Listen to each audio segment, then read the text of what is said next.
The Everybody's Golf franchise, or Hot Shots Golf as it was previously known as in America, is a franchise I am deeply fond of. The series managed to take a sport I'm not interested in and turn it into a charming, fun and thrilling set of games. Filled with fun characters and easy to play, hard to master gameplay that is weirdly addictive. I always have a great time revisiting these games, and I think it's a real shame that these games aren't really talked about all too much these days. The Everybody's Golf franchise has quite the history behind it, with the series having a lot of weird, obscure and fascinating history behind it. But out of everything the franchise has to offer, there is one game in particular which eludes me. One game which stands out in the franchise and is a notable part of the franchise's history. Not only that, but it is also one of the most unique games in the PlayStation 2's entire library, which has not been easily playable for nearly 2 decades. And that game is Minna no GOLF Online, or Everybody's Golf Online if you want an English translation. Before I get into why this game is borderline lost, I'll briefly go over the game itself. Minna no GOLF Online was released exclusively in Japan in June of 2003, in between the release of Everybody's Golf 3 and 4. The best way I can describe this game is that it is essentially Everybody's Golf 3.5. On the surface, it looks a lot like the third game with very similar visuals and presentation, but the game has a whole bunch of new things to offer. The game can be played both offline and online, and I will start off with the basic content. In terms of the game's roster, the game has all of the playable characters from the third game. Well, all of the characters from the Japanese version of the third game. Since the American version had a completely different roster, but that is an entirely different rabbit hole I am not going down right now. But in addition to having the third game's entire Japanese roster, the game also had 4 additional characters: Suzuki, Hitomi, Layla, and Cougar. All 4 of these characters were playable in the second game, and they appeared in the third game as caddies, at least in the Japanese version. All 4 of these characters would also become playable in the fourth game, at least if you didn't live in North America.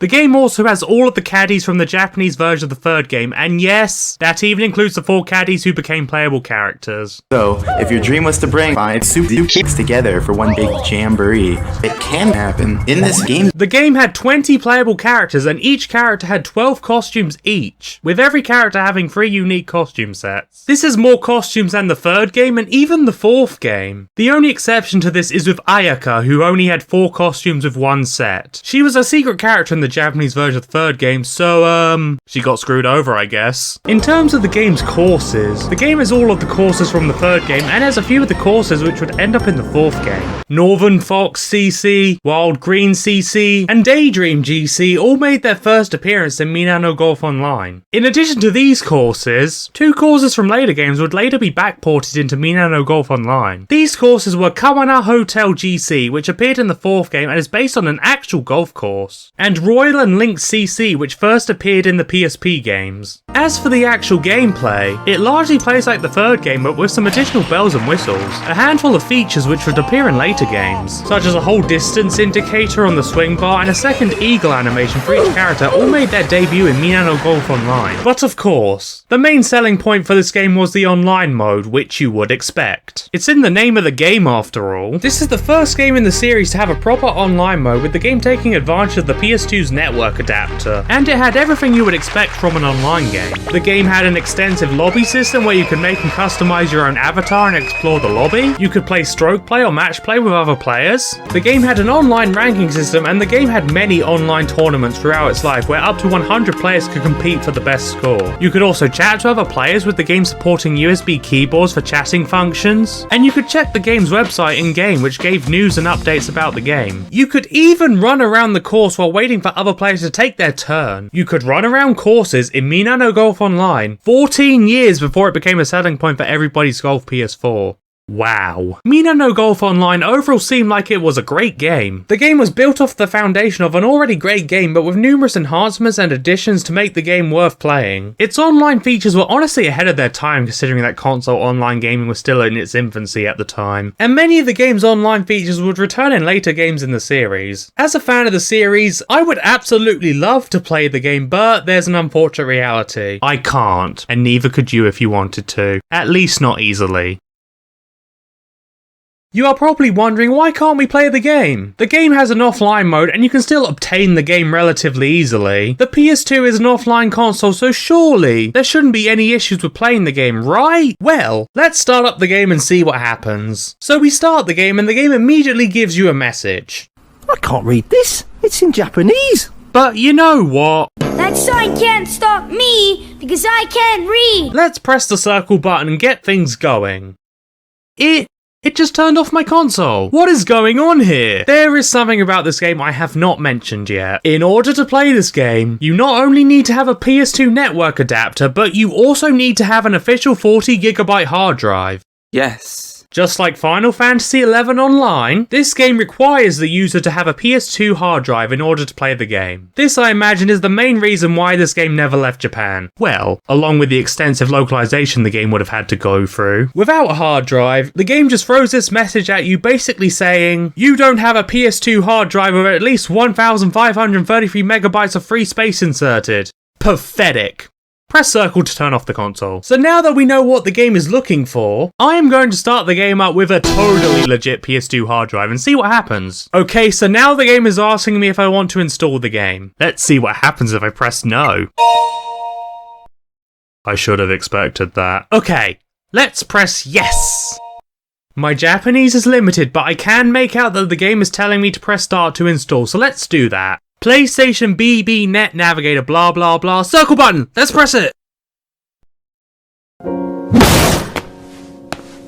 Kazuma Kiryu once appeared in this franchise as a side note. So not only did you need a PS2 hard drive, you also needed PSBBN. PSBBN was basically an installable piece of software for your PS2 hard drive which only came out in Japan. It is another can of worms which other people on the internet have already talked about in depth, so watch those videos if you want to learn more about PSBBN. So the problem here is that I didn't configure my network settings in PSBBN because my totally legit PS2 can't run PSBBN. If you get my drift. But let's imagine that I do have a real Japanese PS2 with a hard drive with PSBBN installed and I had set up my network on PSBBN. What would happen if you went through all of those steps? Oh, that's an error code. So why was there an error code even after Yuki-san did everything right?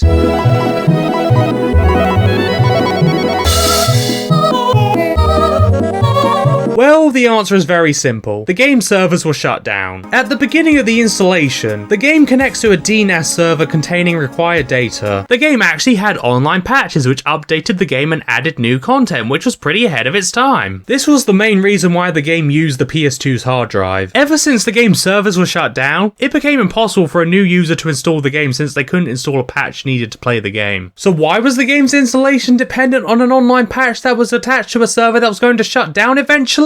Instead of, you know, just being dependent on the game disc?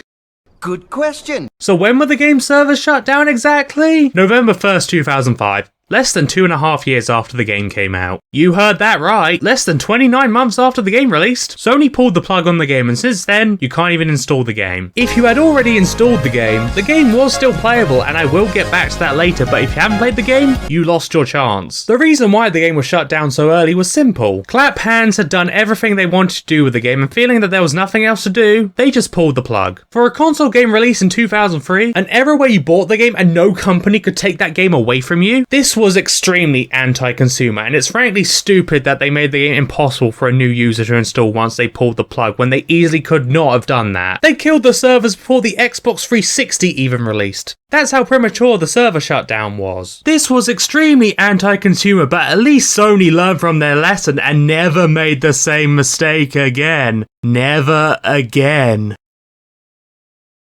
So now that we've gone over why you can't install the game anymore, it's time to look into how the game would have been set up back in the day. But a semi-relevant tangent first. When I was researching the game, I was having some trouble finding some information on the game, including on the Japanese internet. I then discovered that this game received not just one, but 2 guidebooks. Knowing that I couldn't play the game and that these guidebooks would contain information that wasn't available online, I decided to go to the most logical place I could think of. eBay. We once lost my little brother and found him for sale on eBay. Actually, it was Japanese shopping sites. And well, I bought the guides. These guidebooks are really neat. They are very colourful, they are chock full of art and renders which cannot be found online, and even with my limited Japanese, they taught me a lot of useful things about the game. This Famitsu guidebook has a bunch of information on the characters and a lot of useful information on how to play each hole. And this Dengeki PlayStation Starter Guide has its own set of useful information, including how to set up the game. So how did you get this game up and running? First of all, you needed a PS2, a controller, the game, a network adapter, a 40GB PS2 hard drive, and PSBBN installed onto that hard drive, and a memory card if you had the earliest PS2 models. You first needed to set up your internet connection on PSBBN. Once you had done that, you could go into the game and install it. That's all well and good, but how did you set up the online in this game? Well, once you had installed the game, you would have to make a Figa account. Figa was Sony's online billing service at the time. You can think of it as a precursor to a PlayStation Network account. You would have to give all of your key details to make this account, including your credit card details. The starter guide literally leaks Suzuki's credit card details. That's wild. Once you had set up your Figa account, you then had to set up a subscription to use the game's online services. That's right. On top of the amount of money you had to pay for the game and the required accessories, you also had to pay a monthly subscription on top of that in order to use the online services. A monthly subscription for a single game which retailed for 4,800 yen. The online service cost 525 yen a month, or $4 to $5 at the time. Subscribing for 10 months cost more than the actual game itself. A full price game which had a monthly subscription on top of it to use its online services is just absolutely insane. Sony was so greedy for thinking that they could get away with it, and I guess they kinda did as well! Once you had set up your online subscription, you could then play the game online. Now that we know how the game worked, is there hope for preserving the game? The answer is yes, but there are complications. I mentioned this earlier, but if you had installed the game before the server shut down, you could still play the game offline. So if you had a PS2 with a hard drive with the game installed, you could still play the game. Of course, the online features in this game are inaccessible and restoring those would take a ton of effort, but offline play would be available. That sounds great, but it is unfortunately not as simple as it sounds. The first potential issue is that I'm not sure if the game will play ball if PSBBN is not installed onto your PS2 hard drive but the game is. PSBBN only works on the PS2 it was installed on, requiring you to install it again if you change consoles. I don't know if this is actually an issue, but it is worth mentioning. The second problem is that if you go and buy a Japanese PS2 hard drive, you will almost certainly have no idea if it will actually have the required data for Minna no GOLF Online. If you are lucky, you could maybe ask the seller about it, but that naturally has its own complications since you'll be communicating with a Japanese seller. Even if the data is potentially on the hard drive, there may be further complications which could prevent you from playing the game, especially if you have to reinstall PSBBN. The third issue is a complication relating to the actual game, and that is patches. This is very notable because when the game first released, it didn't have all the content. The game launched with only 8 characters and 5 courses, which is pretty odd. All of the characters are on the game disc, and I don't just mean in the game's data. I mean they are literally on the disc. All 20 of them are printed on the disc. You can literally see all 20 of them, and yet you could only play as 8 of them at launch. All of the characters and most of the courses would become available within 4 months of the game's release. And there is a bit of silver lining in that all of these characters and courses are on the game disc. This should hopefully mean that even if we only had access to an earlier patch without all of the characters and courses, there could still be a way to get the characters and courses into the game. There are 2 courses, however, which are not on the game disc: Kawana Hotel and Royal Links, with the latter in particular not being added until the February 2005 update. This means that these courses in particular will be the hardest to preserve, pretty much requiring us to preserve a version of the game with those courses available. The fourth and final problem is that some of the content in the game was locked behind the online mode. I don't just mean the online modes in the game either. The game had its own online shop locked behind the online subscription where you could buy exclusive items.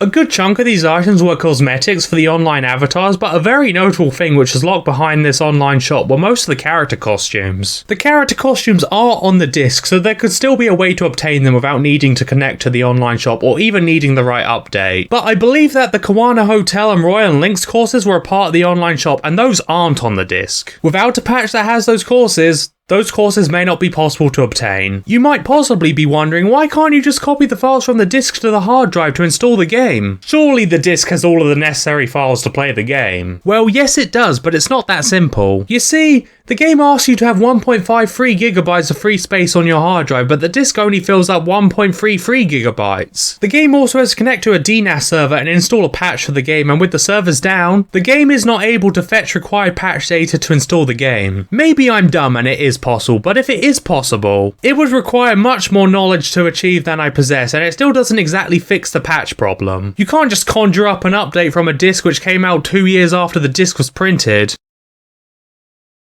And that is everything important about Minna no GOLF Online. A most likely great game which was rather ahead of its time, both for better and for worse. Unfortunately, the game was shockingly anti-consumer for the time it came out, and as a result, the game has become lost to time. The game is not super well documented online, and most of the videos for the game were recorded 20 years ago, back when you could actually play the game. It's a criminal shame because the Everybody's Golf franchise is peak, and this game is an important part of the franchise's history. Numerous things which have become staples in the franchise originate here, and this game has a whole bunch of content which is stuck in this game. I mainly made this video to raise awareness of this game so it could hopefully be found one day.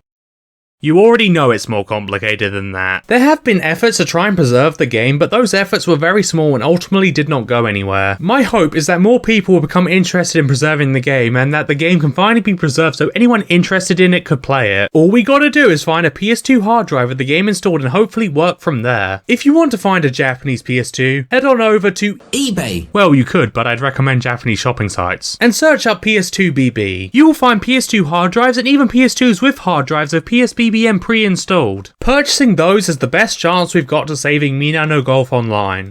Not like I would do that though. I'm not crazy enough to buy a Japanese PS2 with a hard drive just to maybe play one game if I'm lucky.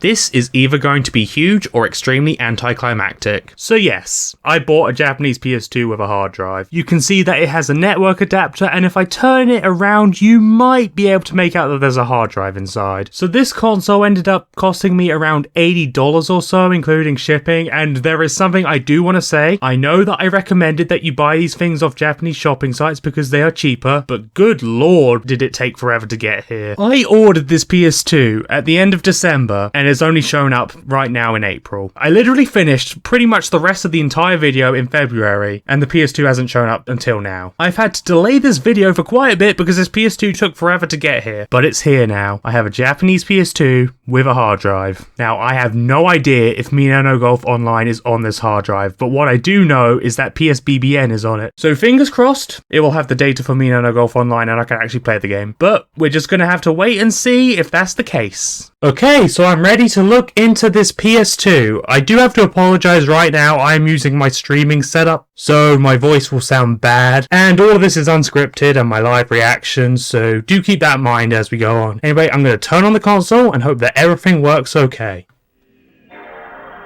Okay, there it goes, I can hear the hard drive spinning. It's spinning. Ooh, this must be PSBBN. Ooh. I have never used PSBBN before, or a PS2 hard drive. So this is all new to me.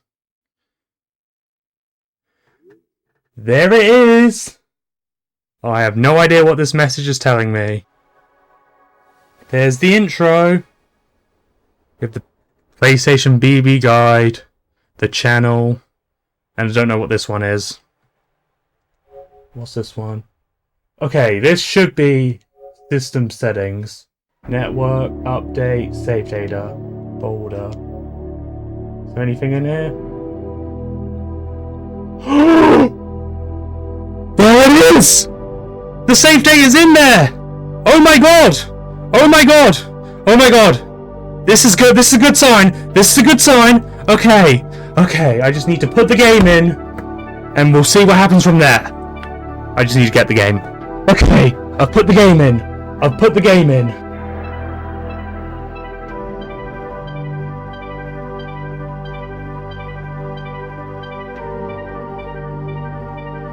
Okay, it's loading up PSBBN again, I think.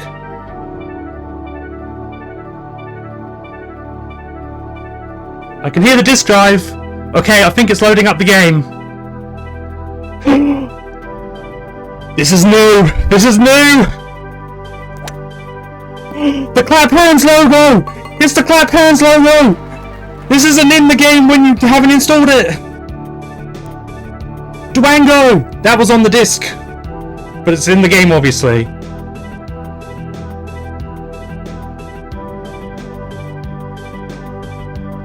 And there we have it! We have the game! And unfortunately, it is one of the earlier patches, which is a bit disappointing. But oh my goodness, I've got Minna no GOLF Online running on my PS2. That's right, I've got it running. It should be loading the intro, I think. Or maybe a highlight, I don't know.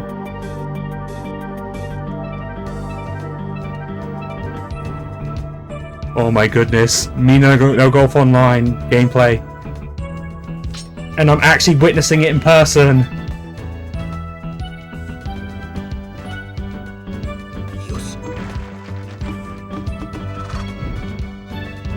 Oh my god, Suzuki nearly got a hole-in-one. As you can see, Gloria has a soccer ball.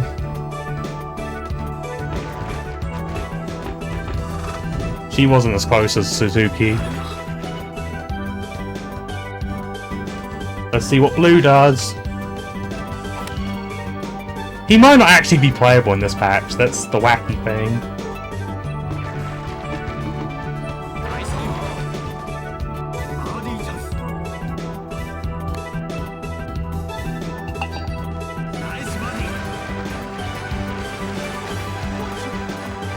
The game has recomposed music compared to the third game. Similar music, but it's recomposed.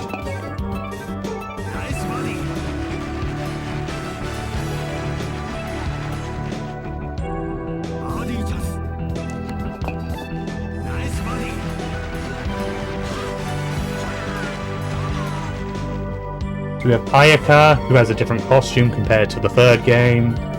We have Billy in her alternate costume. We also have Satoru, Gonzo. How many characters do we have? We have everyone up to Arthur. Let's see what's in data. Probably not much. So that's what we have in data. We have status, profiles, trophies, and highlights. Quick look in profile. We have all the profiles for all the characters we've unlocked. So we have the first 5 characters from the third game. No one else, unfortunately. Then we have all the caddies from the third game. Wonder if there are any highlights on here. Yeah, there's none. So we can play stroke and training. What happens if I try and go online? Ah, there's no figure ID. I don't see how you're supposed to access the shop. That's not good. But we can play offline with the default characters. So you have a startup animation that was added in this game and then taken into the 4th game. So we only have these 2 courses, I think. Oh yeah, Northern Fox as well. There's no Kawana Hotel or Royal Links because this is one of the early patches. So yeah, let's go in here. Mount Sakura.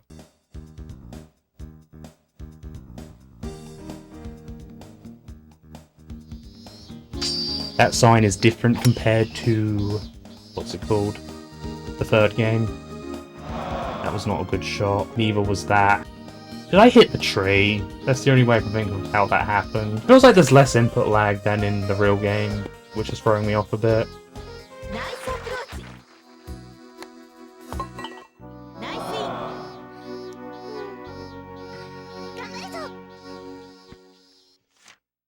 See, I played awfully in that round, but that's giving you a little taste of what Minna no GOLF Online's gameplay looked like.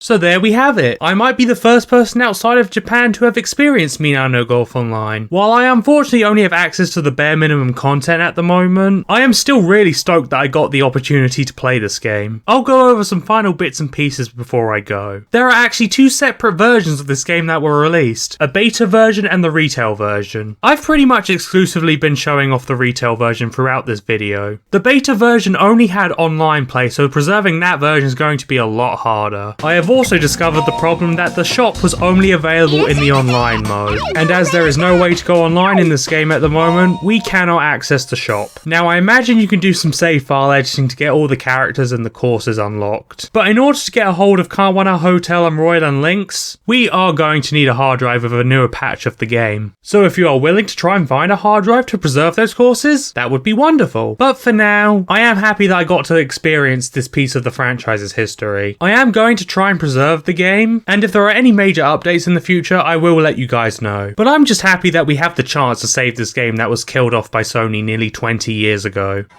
Thanks for watching, guys. Just smash the like button, comment and subscribe.